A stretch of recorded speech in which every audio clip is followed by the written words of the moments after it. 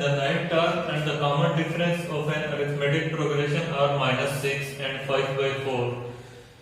respectively۔